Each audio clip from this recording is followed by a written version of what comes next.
Whether you're a die-hard fan or just looking for a good laugh, this monthly series promises to deliver the unexpected with a dash of humor. Tune in as Gene and BT dissect the what-the-fuck moments that makes pro wrestling the exciting spectacles they are. It's time to let loose and embrace the madness with the WTF News Desk, where Gene and BT bring you the 10 strangest and most fun topics each month, leaving you entertained, amused, and eagerly awaiting the next episode.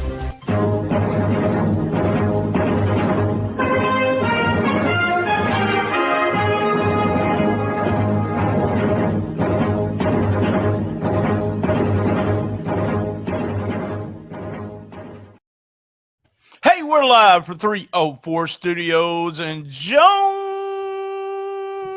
Arkansas. This is a stspod.club production.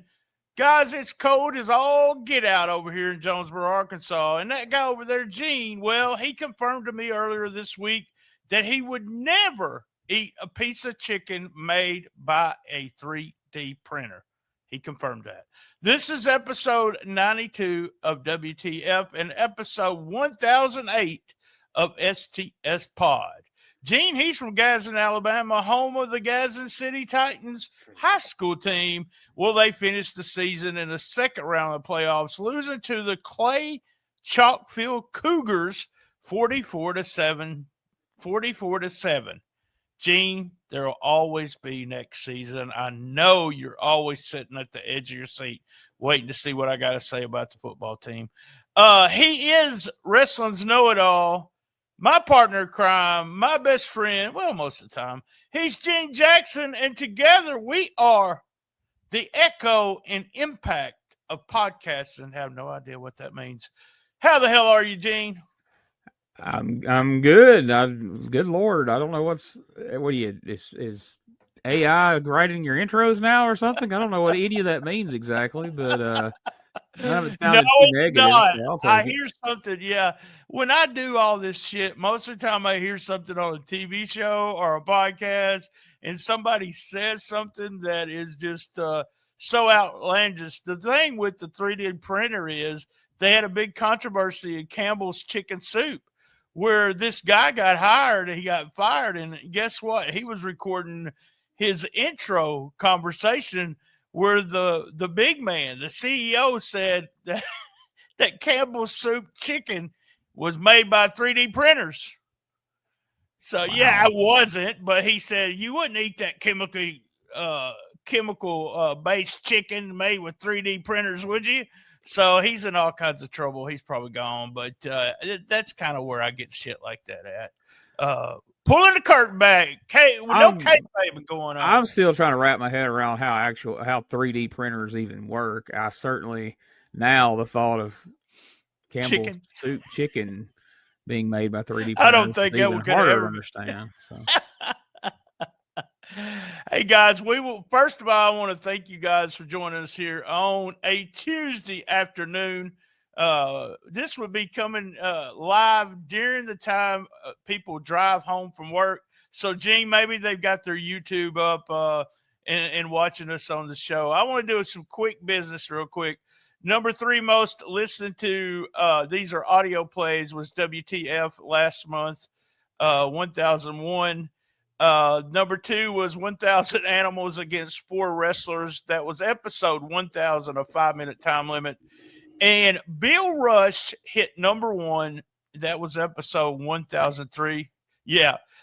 Just episodes. That's just audio plays on my feed. Okay. So I was humbled this month in the sense that there's so much going on positive with the podcast. You go into the end of the year and you think, and you know, it's November. It's kind of a light month. But let me tell you what happened. Most audio listens in 1 month, beating the old record by 123%. Wow. Most audio listens in 1 year. We beat the old record by 82%, and we still have December. YouTube record beat by 16%. Retro, that's your channel, By Mhm. 150%, it was up. We did not beat the Facebook record, but the STS Pod Facebook was up 92%. Just crazy stuff. And we beat our Instagram by 6%. We are waiting as of today, this only being the second. I'm waiting on the TikTok, and we'll get a percentage overall increase from the year. But all I can say, Gene, is I think our partnership has been over 7 months old. I can say that it's been successful. What do you think? Absolutely, absolutely. It's bringing people both directions to your stuff and mine as well, and I'm very pleased with that. And yeah, man. I mean, just some of that stuff that we're rehashing over on YouTube and on the Substack as well. As you like to say, it was just sitting there, and people are discovering it for the first time and listening to it. A lot of people are, and apparently, I don't know, they're sharing it, or as you've said before, they're hearing that, liking it, going and finding other things, and going into the archives, and so that's what you want. I mean, it's great to do these shows. It's great, have that first month to look at the numbers. And then a lot of that stuff, people see it that first month and they're on to the next thing, and you're on to promoting the next thing just by the nature of the beast. So having a way for these people to go back and find these old shows and enjoy those and rediscover a lot of interviews that happen that, I don't know if I told you this, like when I was going through the numbers for everything to get you a number together for the retro shows, did I tell you who was the most? Yes, you did. Yes, you did. Go Yeah. ahead. Well, BT had told me that this was not his favorite interview that he's done. It was just because it was kind of a difficult interview. But Action Jackson, and now this isn't a field. Now keep in mind that might not mean anything to you, but when I tell you that the other interviews this month, Ricky Morton, Jerry Jarrett, uh, gosh, Jeff Jarrett, talking to Kevin Lawler about like the Hall of Fame and WrestleMania and things like that. There was a lot of people in there that you thought, all right, well, these are gonna be the ones that draw the numbers, and they did good numbers. But Action Jackson took them down. But that's the thing. That's what I love about like BT seeking out Bill Rush, and that's why I seek out some of the interviews I do. Is a lot of these guys, people haven't heard 50,000 interviews with them. They want to hear what they have to say. Oh, I remember Action Jackson. I remember seeing him on Global or Right. Yeah. and they go and check them out. So that's really cool. Thank everybody to all of you that are boosting these numbers up. Thank you so much. We appreciate it. And all we ask, if you got one other friend that likes old wrestling, tell them about it. Send them a link, and let's see. Old wrestling, new wrestling. I do. Oh yeah, we do you're current stuff every day absolutely. with Shiznit in it. But the deal is, at the beginning of last year, my deal was to repurpose stuff, and I did repurpose, and I was repurposing stuff with clips, and then knowing all the action that I get on the YouTube page of Memphis Wrestling with my videos, I knew that I could, if I found another place to put stuff, I would syndicate it, and I guess that's the best word. I would repurpose it on that channel so we would reach other people. And, everything just fell in place starting in May of this year with some changes to the podcast. And then me and you I don't know, we got the hustle going is what I like to say. Yeah. And we haven't stopped. It's one of those things where I always said, what makes my podcast successful is having stuff out, 2 times a week, blah, blah, blah. But to have things out 2 times a week, plus we're recording on your feed, plus we're putting out, Patreon stuff that people have never seen. I think it's all worked out. All right, we're done patting ourselves on the back, but no, really, that was to just tell everybody thank you. And I'm just overwhelmed. I don't think I'll ever say we broke the old record, but if I do say that in the future, I want to thank you in advance. But that was the number was just crazy. I kept saying, well, I guess we're going to slow down. But it never did. All right. So quick reminder, next month is our December 2025 show. And Gene and I will be awarding the WTF-inator award. So it'll be interesting to see who gets the most mentions in the year of 2025. Gene, number 10, we'll start it out. We're ready to go. It's called There's Something Strange in the Neighborhood. Now, what we did first is we had some of those Japanese matches, and we went over them and laughed a little bit. And then I started fabricating one of the matches and you trying to guess. Well, this month is something different, and I think it fits right into what we've been doing. So give me just a moment. If you are watching the video. Thank goodness, because I failed miserably at guessing which one was the fake. I think you'll be able to guess on this one, but man, I just had to present it. If you're not watching the video feed, go ahead. Go out of your way, watch this part. But I will try to describe all the pictures and stuff that I put up. So let's get rid of the overlay. All right, Gene. Gene, there's something strange in the neighborhood, my friend. We got a bunch of plastic surgery going on this girl on the left, and she's one of the girls on the right. Is it Natty, Maurice, or Charlotte? You guess. I'm pretty sure that's Maurice. Oh, you are correct. Hey, but good God, what is going on? This lady does. Look at the picture of her in the past, which is on. She's looking totally different. I don't know if it's just the eyebrows, but we have no wrinkles whatsoever. Smooth head. I don't know if she did something with her jaws and her lips. I don't know. She definitely did something with her lips. Her lips are huge. I did this just out of fun, but I also did it because, man, I just don't get plastic surgery. I don't get all this. These women are beautiful, and then they do all kinds of weird stuff to their faces and their bodies. If you want to do this for a personal thing and it makes you feel good, go for it. But man, you're not doing it. I don't know. I guess some guys like this, but I'm just not a fake person. I don't like all the fakeness of it. No, there's been in wrestling and Hollywood in general, everything, a lot of beautiful women who have plastic surgery themselves into just looking like something that's not even quite human, and it's unfortunate. But like you said, if that's what they want to do and it makes them happy, then who are we to say? But oh my goodness. But yeah, it could have very well been any of the three as far as what picture you found, because Charlotte's done a lot of plastic surgery in recent times, and Natty as well. She's maybe the least obvious of the three, but it's unfortunate. Woo, yeah. I just I don't even like fake breasts. I want them to look and feel real, That's just me, man.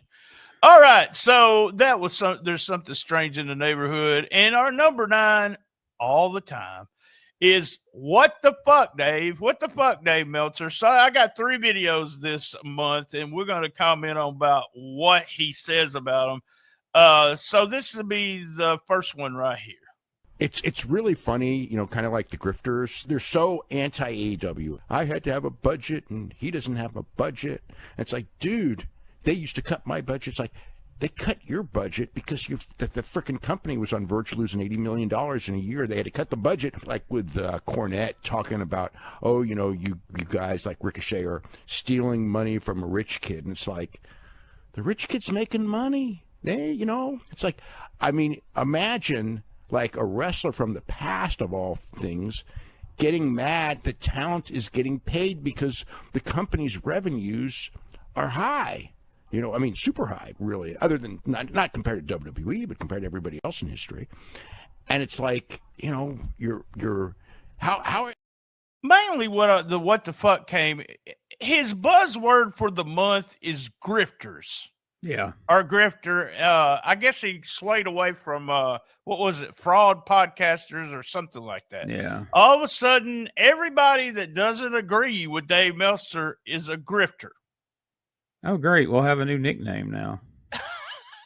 I don't understand. I don't understand that here, whatever you want to think about Vince Russo, Bruce Pritchard, Eric Bischoff, Jim Cornette, all those guys, those four guys that I just mentioned, they've been so much in the business. How are they grifters? They're commenting on what's going on, and it feels like Dave, I'm going to say something that'll probably piss off some people, but Dave is the grifter. He's never been in wrestling, and he's made a killing off the business. Do you see that, what I see? Yeah, look up the definition of that word, and you'll understand that what he said is 100% true.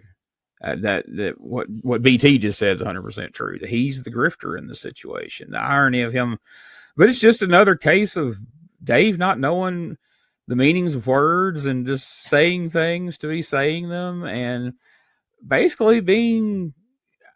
He has to be getting paid. He has to be AEW's it feels defender. That way.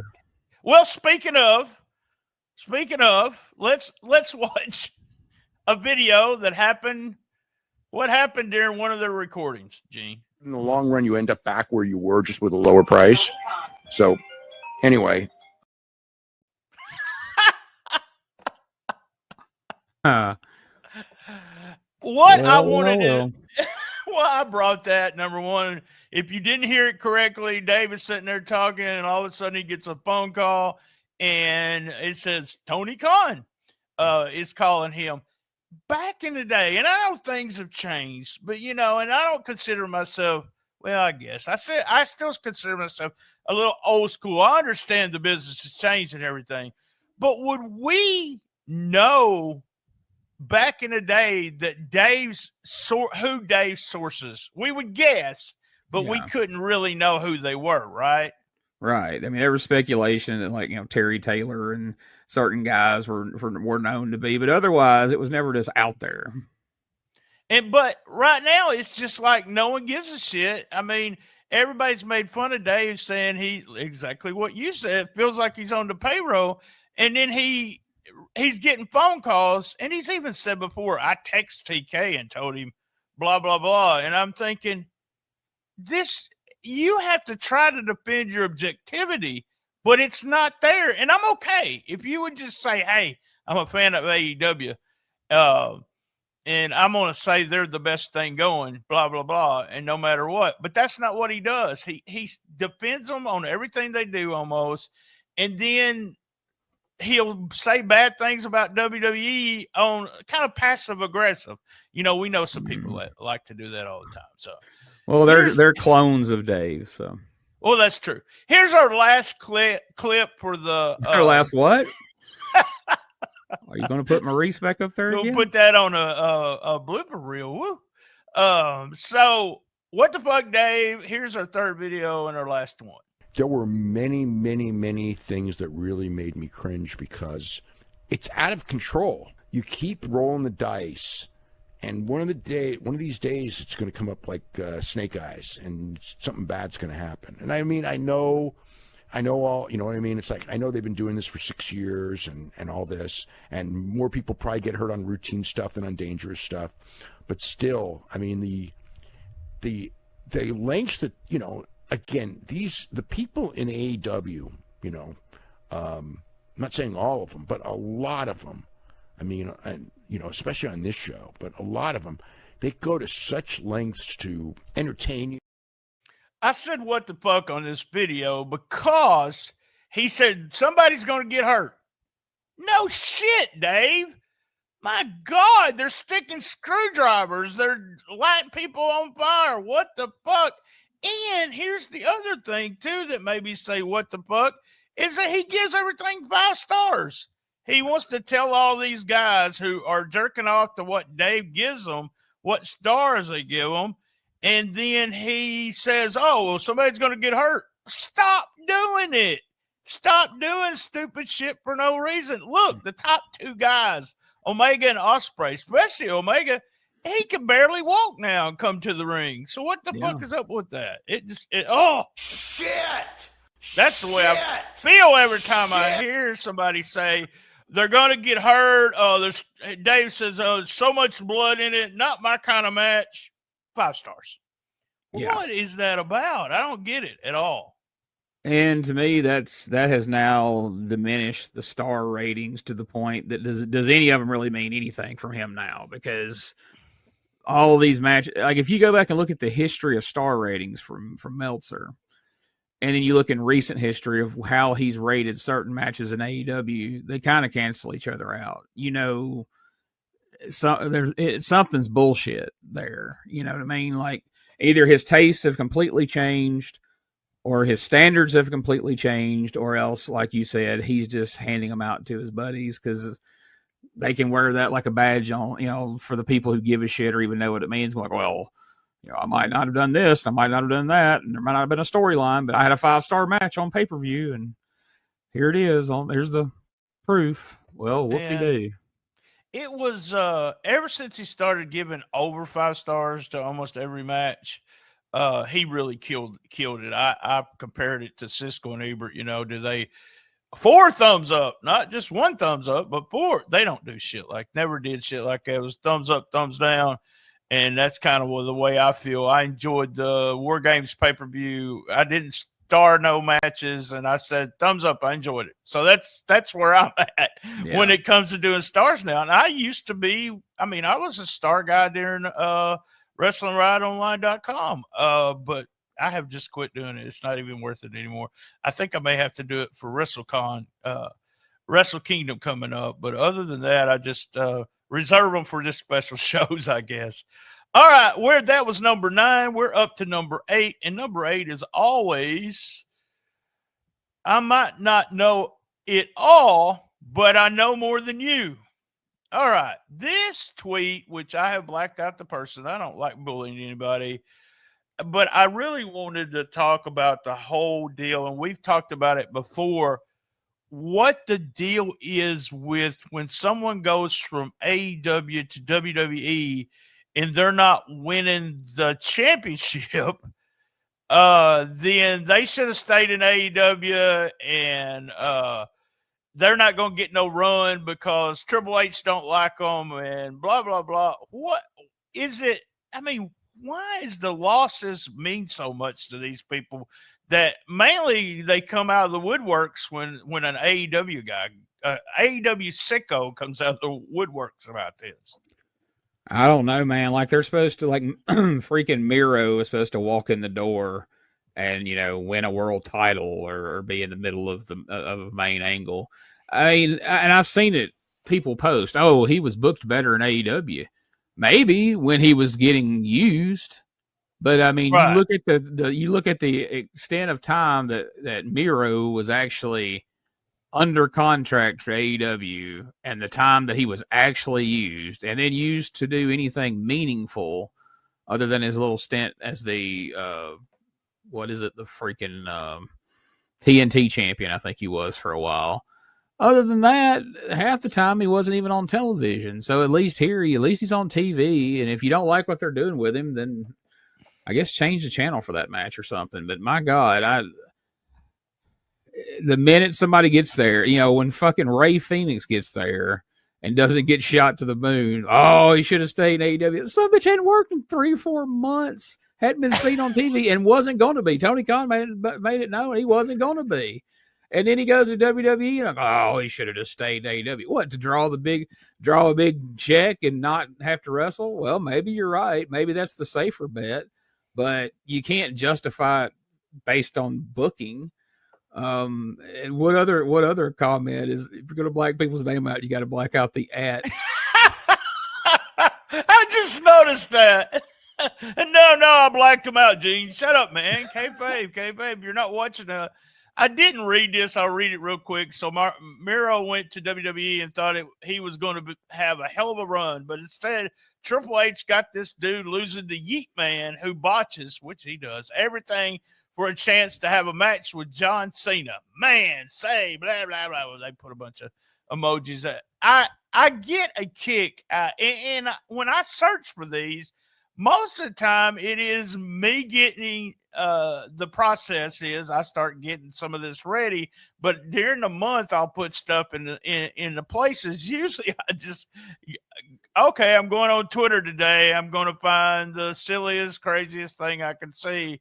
And it's usually very, very easy to do. Let me just say that. Oh, yeah. If there's a hard part, it's just narrowing it down. Yeah. Deciding who we're going to do it. All right. So we're up to number 7, which is always our retro moment of the month. Gene, you want to talk to us about this one?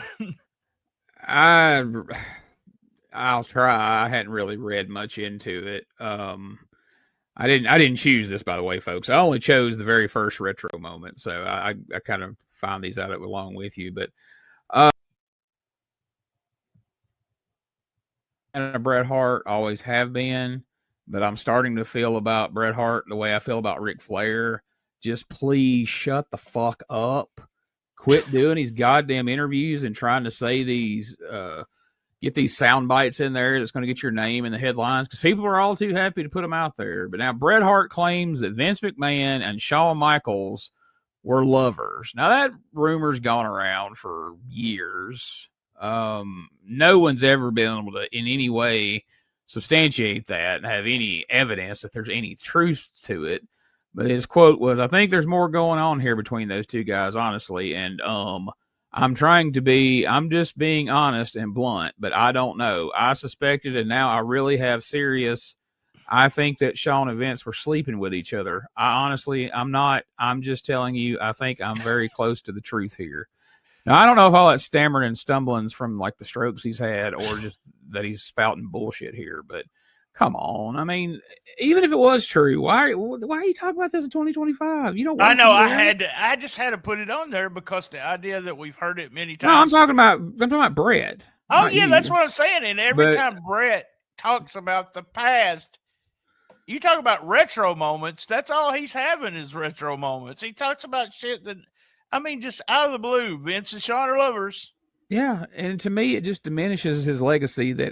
I mean, all right, I understand Goldberg kicked you in the head. He ended your career, and Goldberg is the drizzling shits. We all know that. We all understand that. Every time a microphone's put in front of your face, you don't have to mention Goldberg. You don't have to try to still. You've already hugged Vince and Shawn on live TV. You don't have to go back and retroactively drag them through the mud again because because Vince is in a bad way. And I don't know what his issue with Shawn is. I don't think there's been any new developments to put heat back on him and Shawn, but it's freaking embarrassing. It's just like fucking Flair. Like every time I see a picture of Flair and see there's a quote by it, I'm like, oh God, now what? And I won't spoil what his latest one is. I'm sure we're going to talk about that, but Jesus Christ.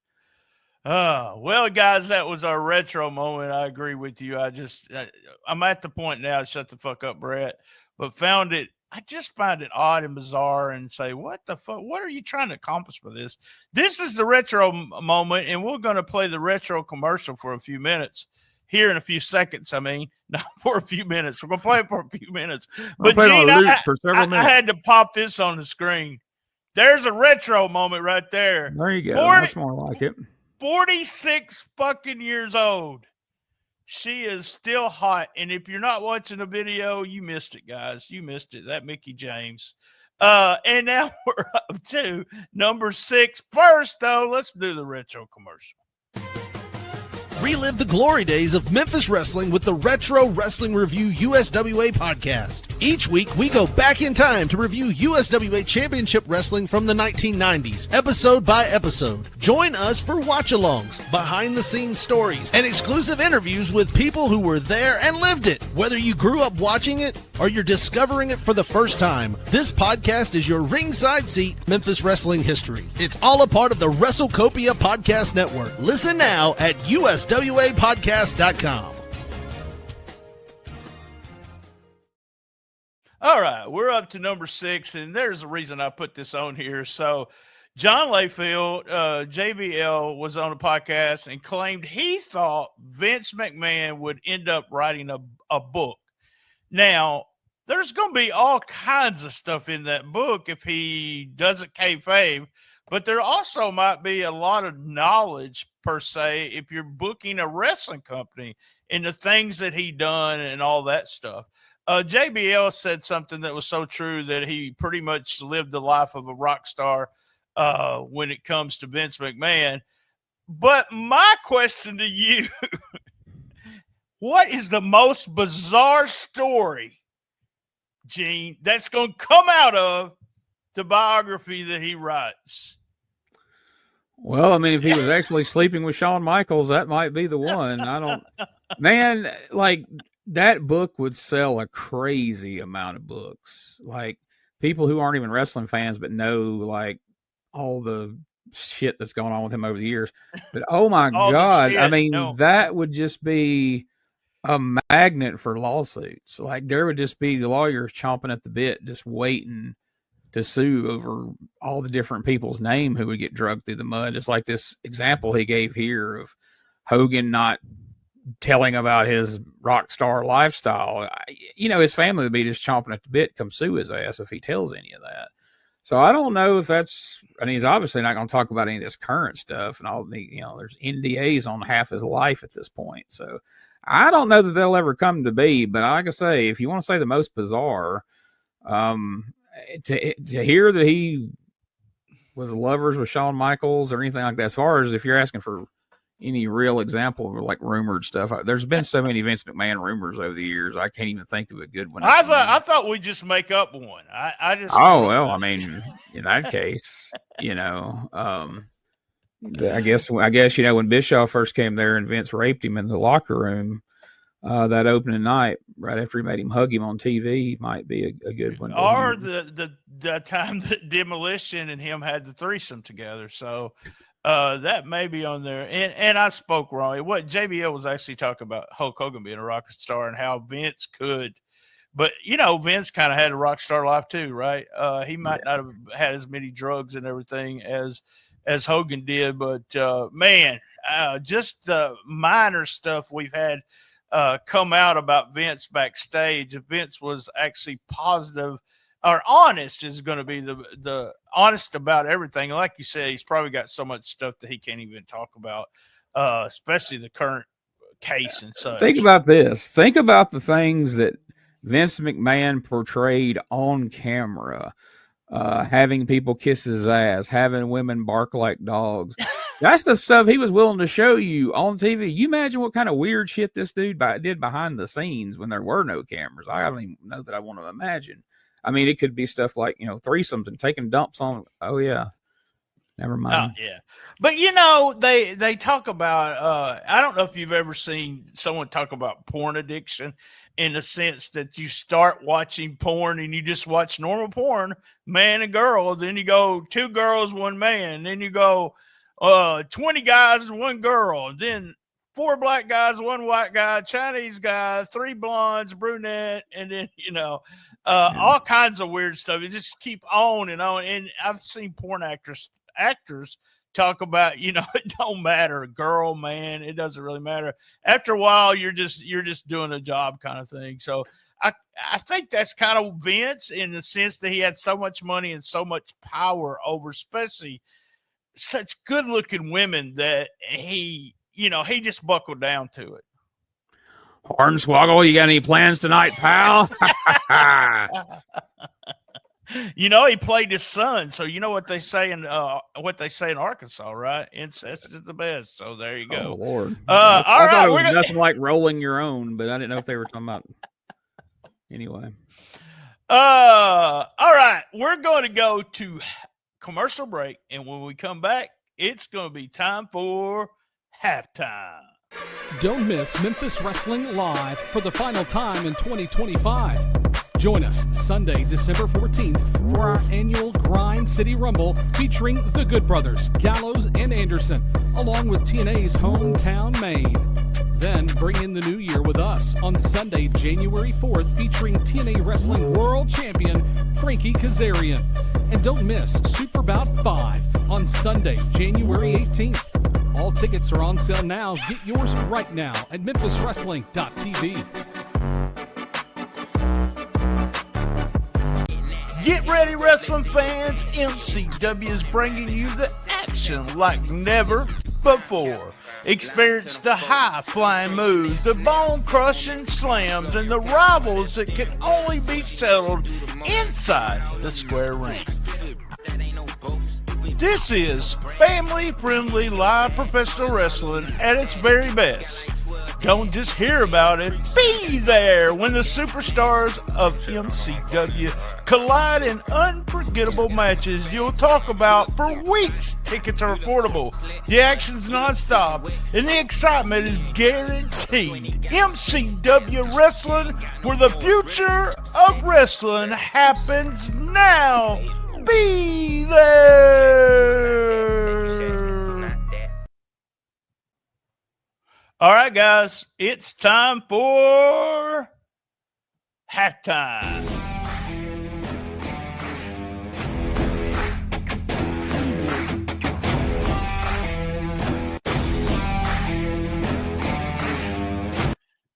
Gene Jackson, the not dancing machine. Gene, that's him, non-dancing. He's not going to dance. He's not going to put it over, folks, not at all. What I want to talk about with halftime here, we have another video of to me, it's going to be one of those things where are you going to start talking about this all the time now? And is it the main thing is it true? That's the part of it that bothers me. Is same thing with the grifters comment. Just all of a sudden, grifters and fraud podcasts and you name it starts being the main thing going on and becomes a narrative of what's going on. So here we go. The peak is over, without a doubt. A lot of the peak in the sense of this year, I think it might have stopped a little earlier if it wasn't for Cena. And if Cena's really gone, and I think he probably is, next year, I don't expect, it's going to be instant sellouts unless you're talking about, SummerSlam and Mania and all them. They'll do well for years and years. But the rank and file stuff, I think it's going to be a little bit down. And AEW is still the same. I mean, there's no sign of a turnaround with AEW either when it comes to those numbers.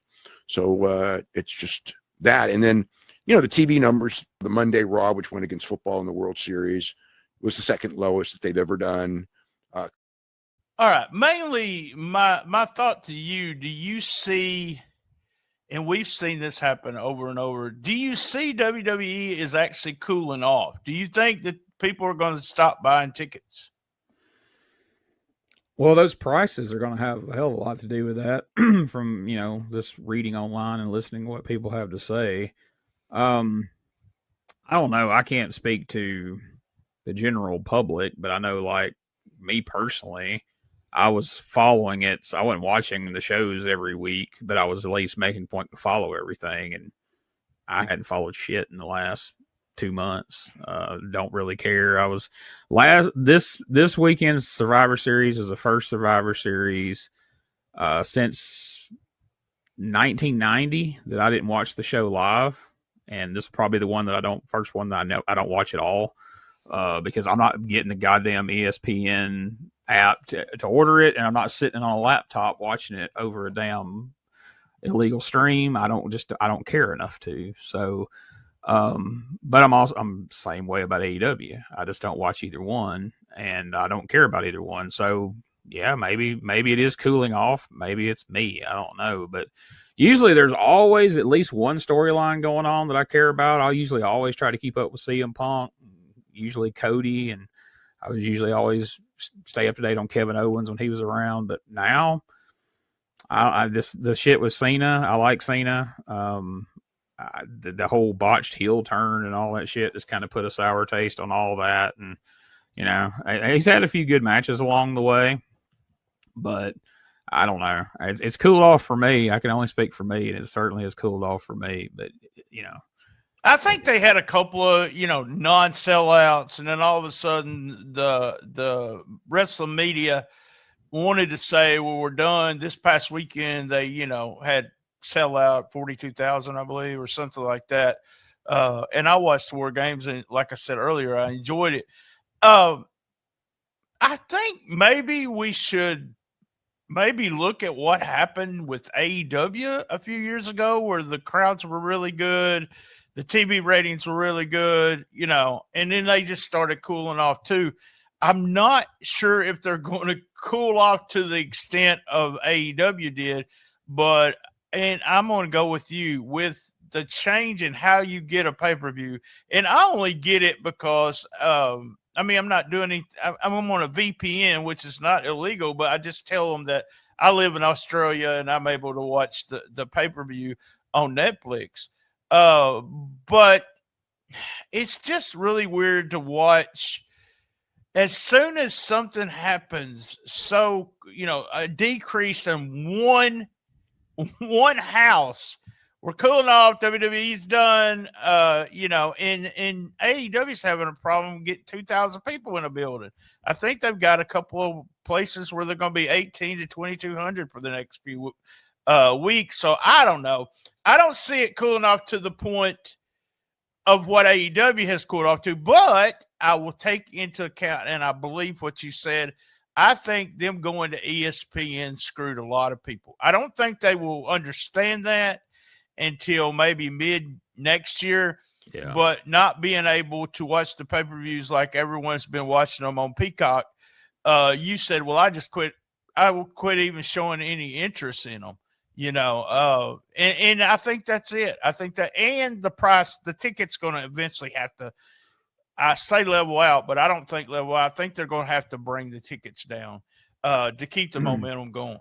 I think so too. And I think WWE has enough of a baseline audience that it's never going to cool down, or the crowds are never going to get anywhere close to as low as some of what AEW is dealing with right now, just because there's a certain number of loyal WWE fans that are going to watch it no matter what. They're going to get whatever app they got to get. I seen somebody did an article yesterday about there were people who already didn't know, but they already had access to be able to get the WWE pay-per-views, but they didn't realize that, and they ordered a separate app to watch the pay-per-views, and they didn't even have to. There's certain people that will walk through fire and bend over backwards to keep up with WWE, and that's great. That's good that they've got that. But to me, they needed to have done that during a time when there's times when they are really hot, and you've got all you got all your diehards there. You've sucked in the casual fans. You've sucked in the fans like me that have kind of moved on. But now, hey, what's going on? Hey, Punk's doing what? All right, we watch this. If they were in one of those times where everybody was just like, God damn, I have to see this, like at the peak of the bloodline, for instance. That's right. I think you would have got a lot of people getting the app. Was like, I can't miss this. Right now, where everybody's kind of like, it's okay. I'll watch it if it's on Netflix. I've already got Netflix. It wasn't a great time to switch platforms, but I mean, what the hell do I know? Yeah, look at the money they're making. We'll know about this time next year whether that ESPN thing was worth what they thought it would be worth. It's worth it to them. They got guaranteed money, so that's all that matters. But we'll see. We'll see if the popularity starts going down some. All right, guys, that was halftime.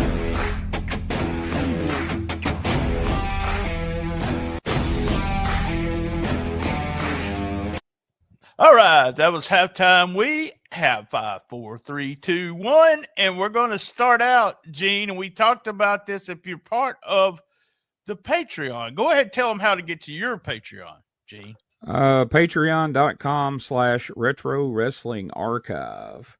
We put a lot of content up over there. Now you've got the exclusive video version of the WCW podcast, and the watch-alongs I do with various people, BT being one of them. We got the exclusive Retro Wrestling Review CWA podcast that me and BT are doing right now, and just a lot of cool stuff over there, and a lot of it carries over to both mine and BT, so you can choose one or do both. Neither one are terribly expensive, and there are a few things that vary from one to the other. So that open mics, hot mics has been one of my favorite things to do, especially the last 3 or 4 weeks. I think it's worth subscribing to at least one of our Patreons for that one. Number 5 is always Smarks be acting crazy. They be acting crazy, Gene. Here is the first video, And you know, when we come back, I'll tell you exactly what we're watching. But we talked about this. So that's what got me on Hot Mics. We actually had a conversation about this and AI. But let's take a look at this. Baselines that'll make your neck break. As Rook will take it, queen, and put your king in checkmate. Open up.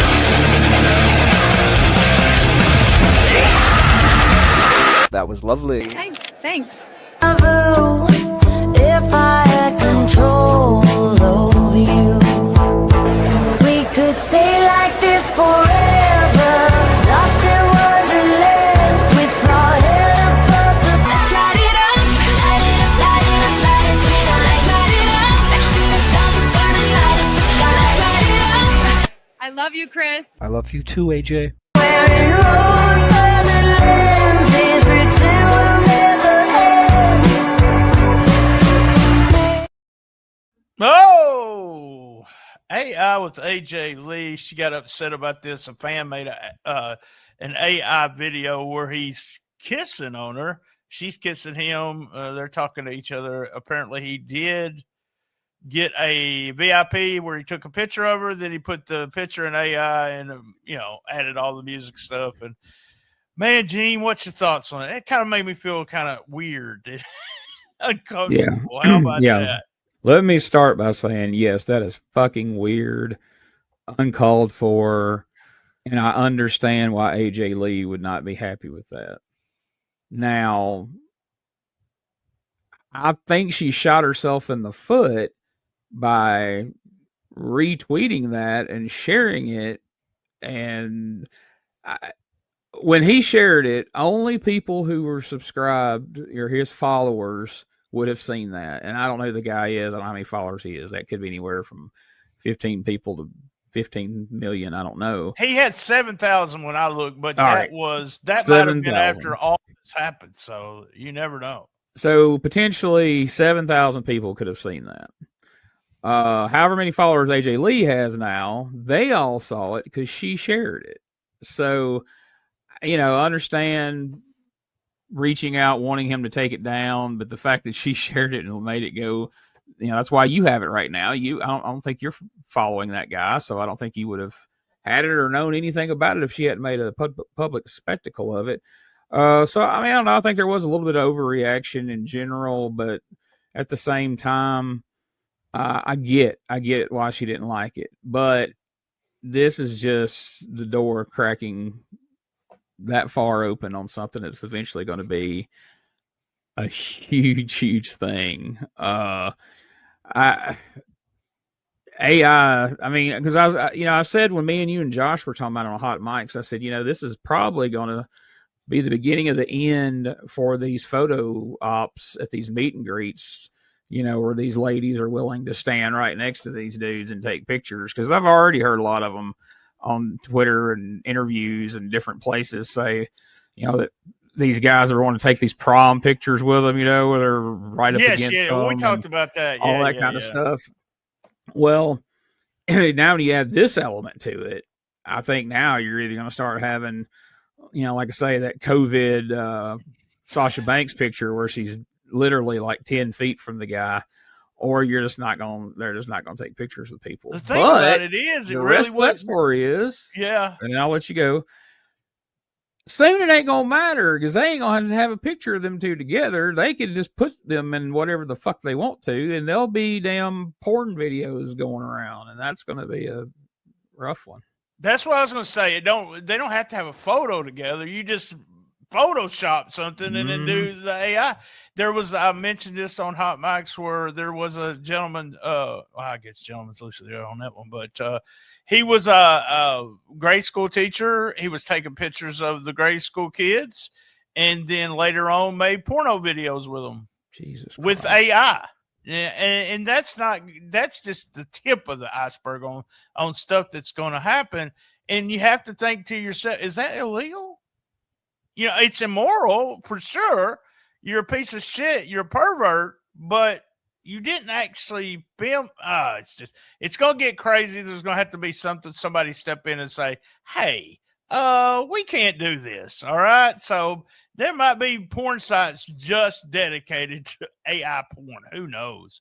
Oh, I'm sure. And for people that don't know how to do it, there's going to be sites, I'm sure, offering if you send your picture and the picture of whoever you want this video to be of you banging, send it to us, and for however much money, we'll make you the video and send it back to you. Sure. That's going to be, that'd be a scam right there. Let me write that idea down. Next up, Smarks be acting crazy. We got some from Hardwood Dax revealing some death threats after they did an angle with Ricky Steamboat. It said, "You and your two boyfriends are dead. You can join Cash Wheeler and his father in hell. So tell your wife and kids, Daddy won't be coming home. Promise, you bitches." Does somebody need to talk to this guy and tell him it's a work? That scares the shit out of me, though, to think that somebody gets that involved in what's going on. Yeah, you think in 2025, or at least you'd like to think, that there's really no one left on the planet that believes that much in professional wrestling. But there he is, and he has access to the internet. I knew they'd get some heat beating up on Ricky Steamboat, but my goodness, that's didn't know you was going to get you was going to actually get a death threat. That's just crazy. And the final thing that we had was Stevie Richards actually upset the Sickos, and I think this is Dave Meltzer went out of his way to call. I think he called Stevie a grifter too, because he's reporting stuff that Stevie wants to talk about, things that I think here's the grifter. Yeah, he's talking about Stevie. Stevie Richards got online and said he believes that Logan Paul is better than the whole roster in the sense that anybody in AEW. And since he has that opinion, all of a sudden the Sickos get upset. And what does Stevie Richards know? Stevie Richards never done anything, blah, blah, blah, blah, blah. And then Dave gets behind, calls him a grifter. He's just trying to find something to talk about so he'll get the hits and stuff. What's your opinion of Logan Paul and what you've seen of him? He's way better than he has any right to be.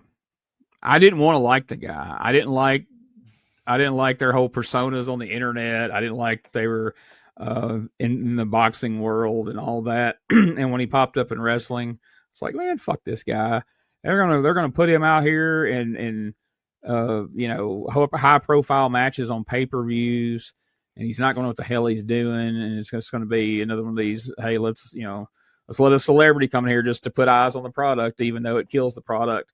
And from the first match I saw him in, he's been, you'd never guess he's only had a handful of matches. Right.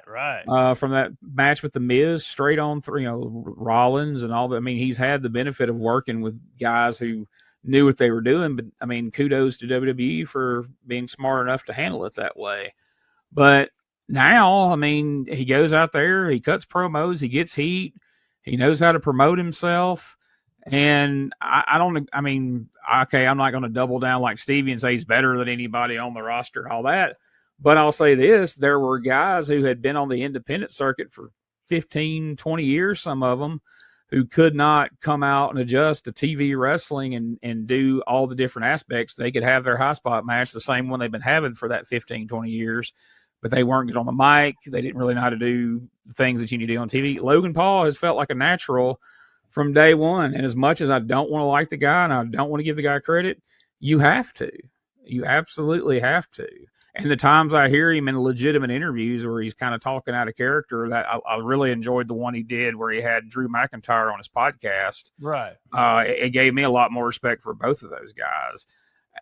Dave must have somebody must have gave him a word a month calendar or some shit, because it seems like every other month at least he has this new word that he latches onto, and then that's what everybody is. All of a sudden, you've never heard Dave use the word grifter in your life, and then here in the last few weeks, everybody's a goddamn grifter. Fraud podcasters, and so now we can bet that there's going to be some other dipshit on Twitter somewhere or Facebook, and it's going to be hashtag grifter everywhere you look.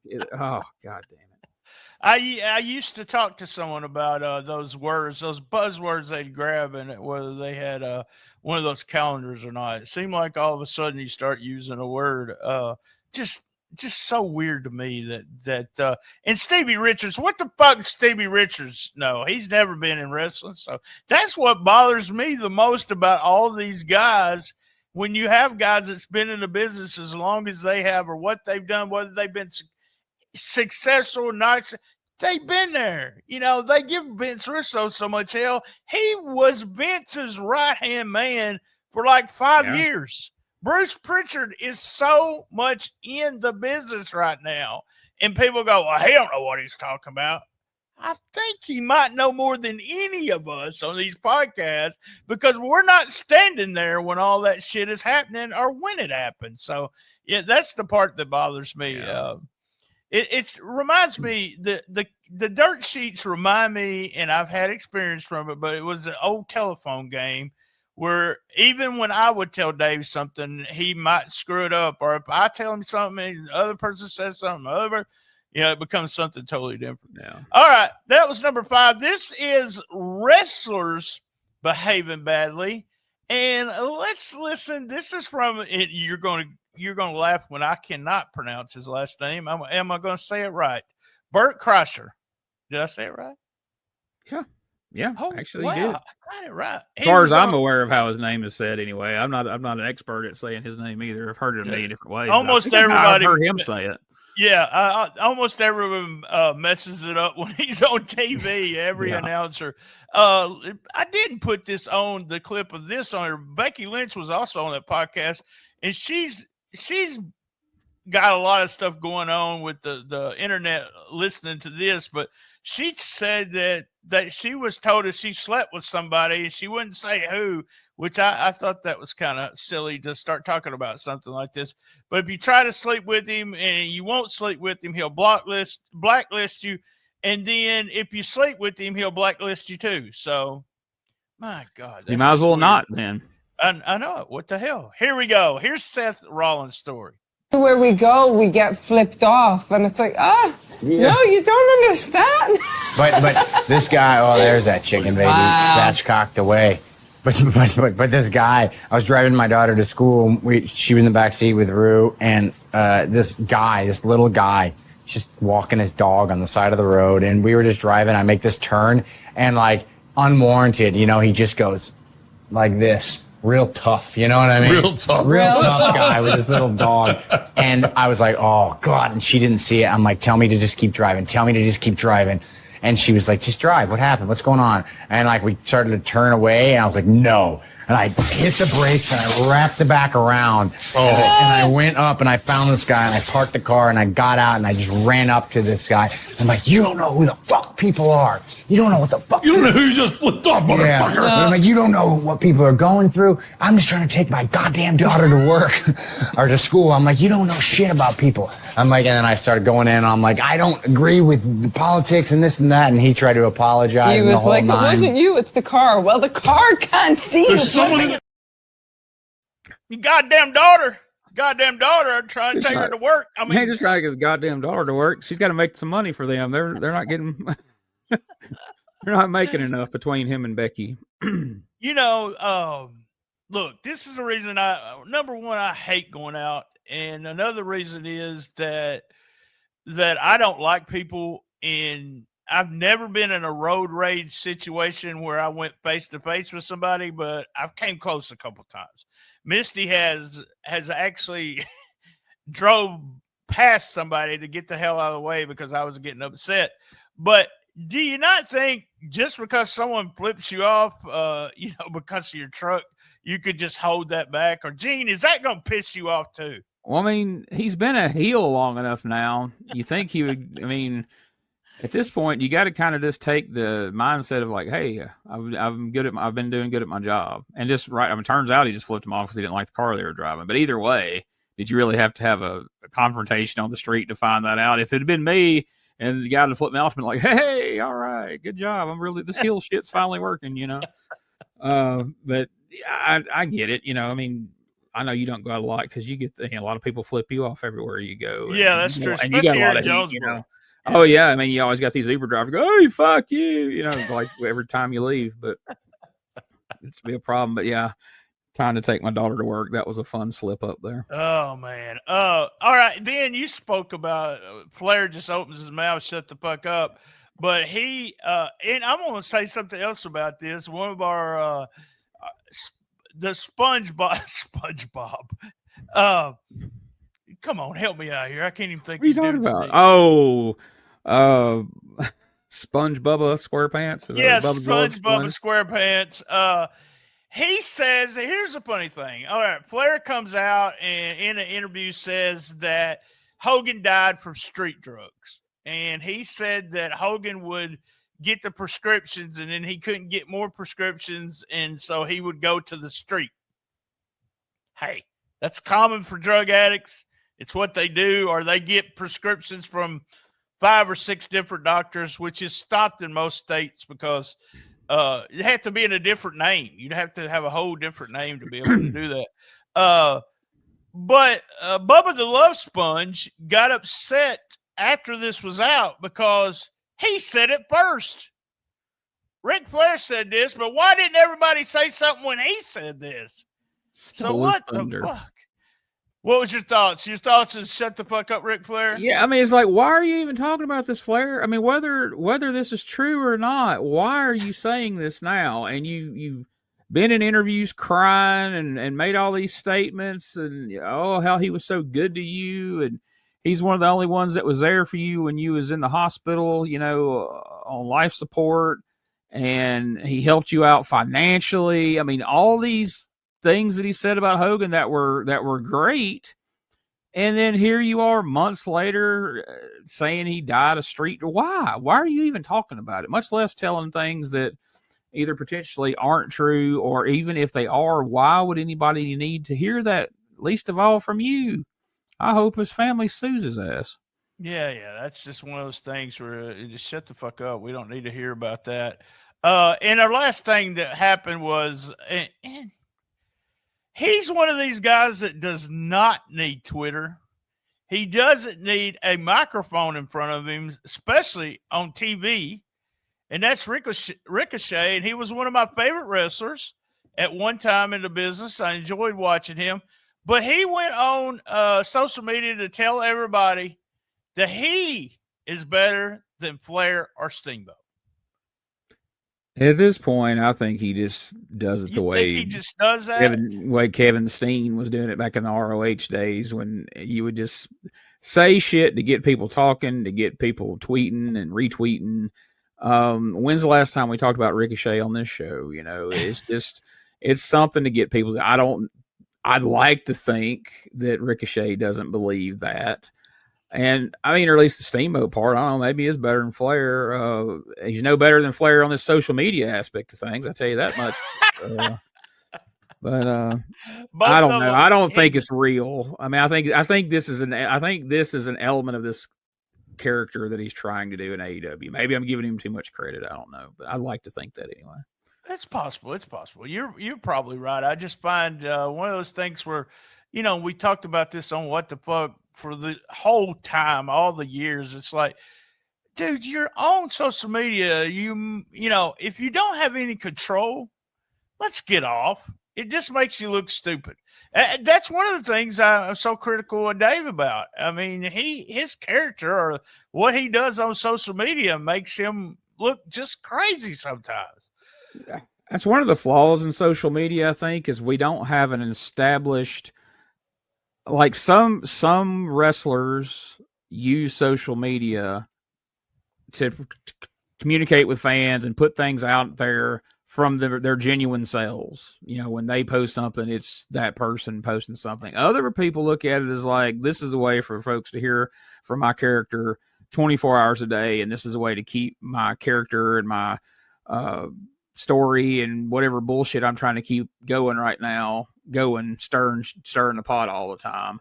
And that's what they use it for. I mean, I know like a guy like Drew McIntyre, that's not necessarily who that guy is specifically, but he uses it to his advantage. I mean, it's his personality, but he don't necessarily mean all that shit. But he, So it's hard. You got to be careful how you react to it, because it's like, well, is this still part of the show, or is this actually them saying this shit? Right, Did yeah. they not? And then you don't want to look like a fucking mark, because you're, oh my God, the son of a bitch said so and so. Like, well, yeah, of course he did. It's Ricochet. It's not whatever the fuck his real name is. I forget now, but yeah.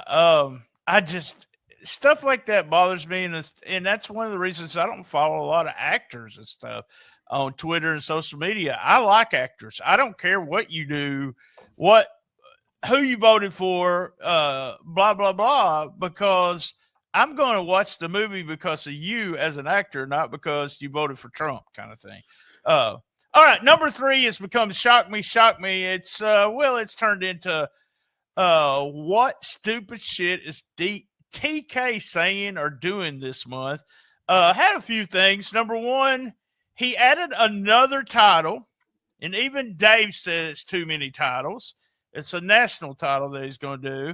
He also had a match, a very important match between Okada and Omega. They finally got to wrestle against, and they unified a title. And then Okada gave up one of those titles. I know it sounds like I'm making up all. Is this USWA 1993 or 91, where we're doing some titles? Then he give the title up so that they can have one of the titles, not both of the titles, so he could have a tournament. The winner of the Continental Tournament is gonna get that title back. I don't know. It's so convoluted with the belts, and TK thinking that every match seems to have a title there. He talked about streaming. He says, I don't have the streaming numbers. I honestly don't know how many people watch it, but they're still positive about it. Still positive about the streaming. This was all during I can't pronounce the dude's name. I'm not even going to try. Former UFC guy, Ariel Hawani. Is that right? Yeah. Close. Ariel Hawani. Yeah. You said it better than I did. He's talking about 600,000 people on TBS watching is one of their top shows. Talking about Blood and Guts. He talked about the CM Punk thing, which I don't think he understands what kind of damage that did by airing that stuff backstage. If you notice, lots of people were jumping off the bandwagon at that time. And then he's getting in this practice, which I hear Dave's the one that came up with this idea, where they're doing 0 hour, okay, or whatever their pre-show is. Actually, this time they had a 0 hour going on where there's matches, and then they had a pre-show. This is on YouTube, and then on TBS they had a pre-show going on at the same time. But he starts a match on 0 hour and then wants people to buy the pay-per-view to see the finish.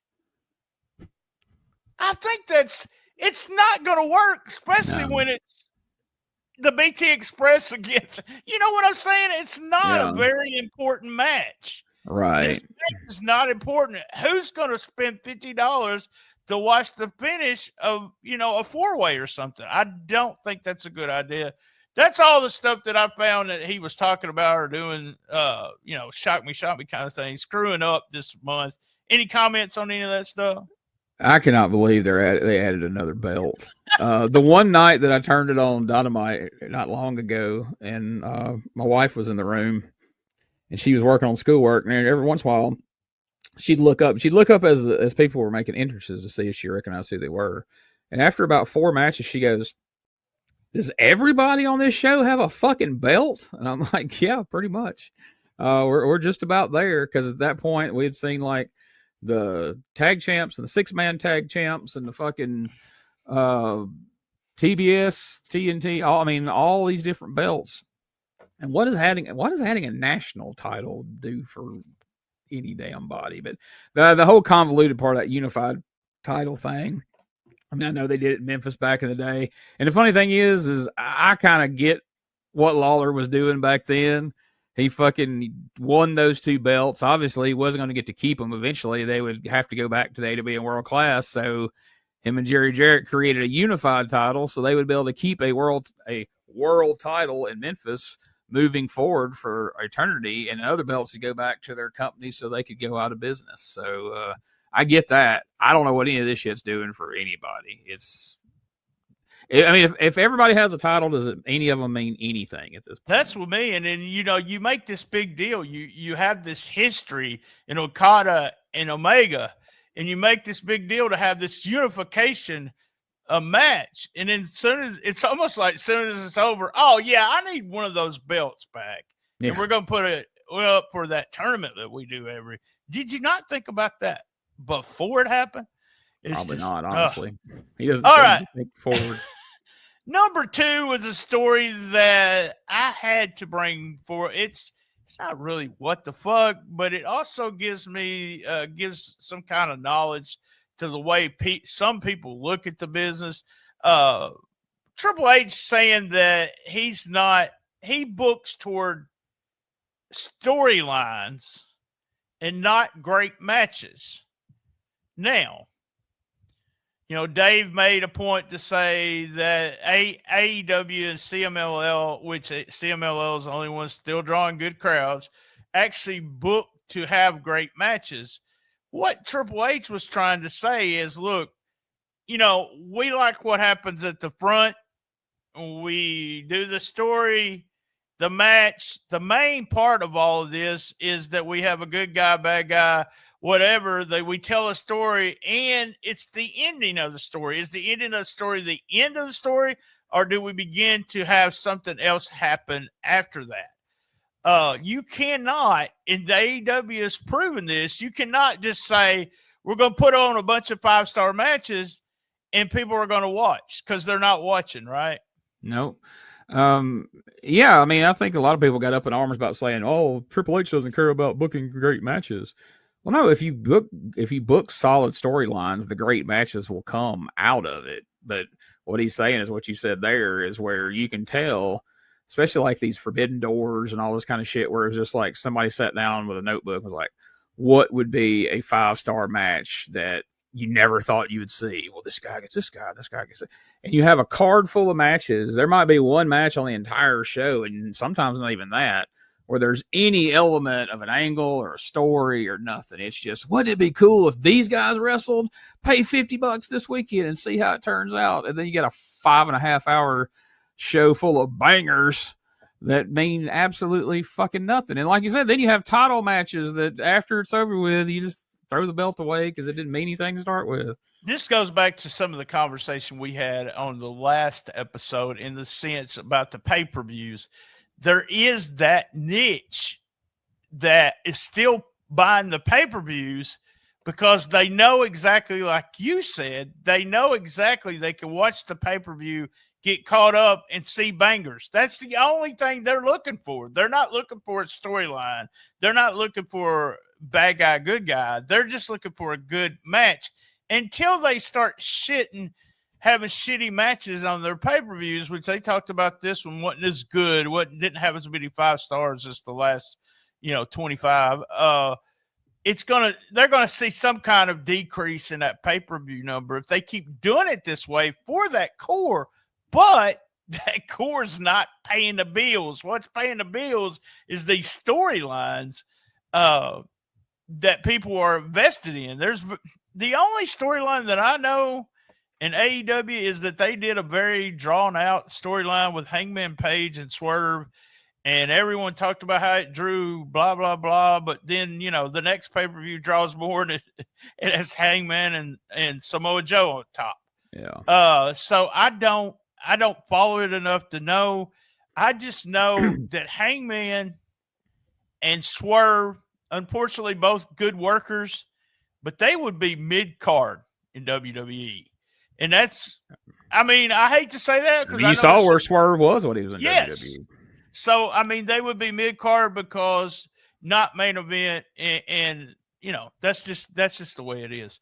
All right, so the last thing, number 1 on our list this month, and I said, what the fuck? I just wanted to have a good time with this one because we had a Japanese wrestler this past, during Thanksgiving week.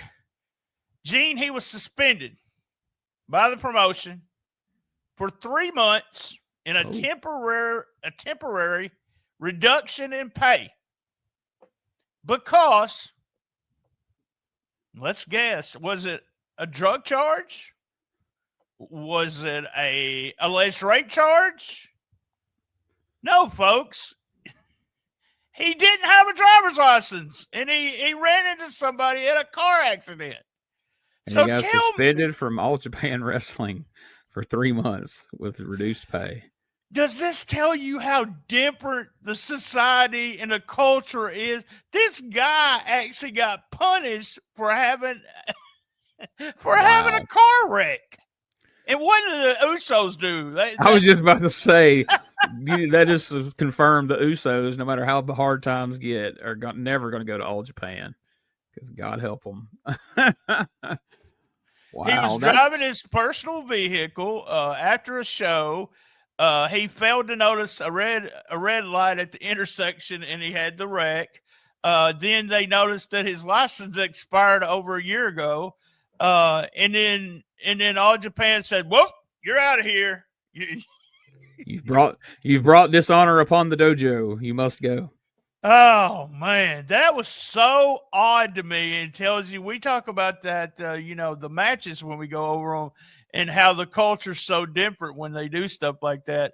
And it's one of those things where it just made me laugh to think that of all the things that wrestlers in the United States have got into, and they just sweep it under the rug and they keep going. With this guy has a fender bender, and he has no driver's license. I wonder if he'd had driver's license, if they would have went ahead and let him. It would have been okay if he'd had driver's license. Perhaps, maybe that's the deal. They want to have an actual license. What do you think these guys would have done to Brock with the things that's been against him recently? Oh man, yes. All right, guys, you want to put over something before we get out of here? Check out. Damn it, I've got kind of my own link to all links now, but it's brand new. I can't remember what it is that takes you to all the stuff. So, but you can check out substack.com/retro wrestling archive, where you can find all the written articles and all the audio versions of all the podcasts. And then you can check out the YouTube channel, youtube.com/@retro wrestling archive, where, man, I was looking at the numbers last night. We had a really strong November. November was good. And so hope we can keep building upon that. And you can go to uswapodcast.com and find all the links relative to our USWA podcast we do every week. There it is. That's we ain't got all day. Next time I'll be prepared and have that link that will take you to all the different things. Sounds good. Your own link of all links. There you go. I had to steal that from you. That's a good idea. I've been saying that for 100 years, it feels like. All right, guys. Same bad time, same bad channel. Only the best. And hey, if you're watching it right now, we're going to Patreon. We got a few extra stories we're going to add. Come on, guys. Join Patreon. Over. We got a $4 deal. It's Black Friday. I'll keep it up for Black Tuesday. How's that? $4. $4. I don't know if that's appropriate. Where am I at? Okay. Same bad time, same bad channel. Best little wrestling podcast in the business. Be there. And as everyone knows, Gene, you know this, I love my mama. And by the way, just real quick, this coming Saturday, hell froze over, folks. As you see in the corner, Jerry the King Lawler on Memphis Wrestling. There you go, Gene. Well, I can't ever do that. Yeah.